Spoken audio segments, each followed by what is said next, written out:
How to change search engine in Google Chrome. That's what I will show you today. But before we begin, make sure to subscribe to the channel and ring the bell to get notified whenever a new video is uploaded. With that said, let's get started.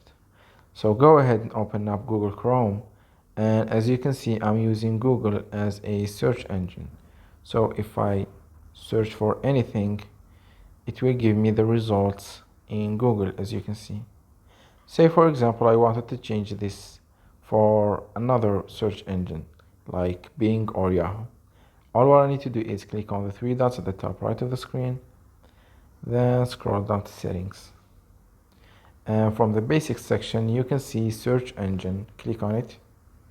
And here you will be able to change your search engine to whatever other search engine you want. For example, Bing or DuckDuckGo or Yahoo.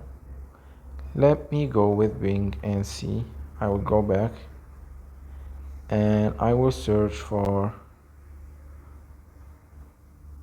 the same thing. Now it will bring up the results in Bing search engine.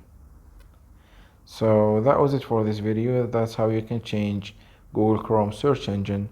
If you have any questions, please leave them in the comment section down below. With that said, see you in the next video.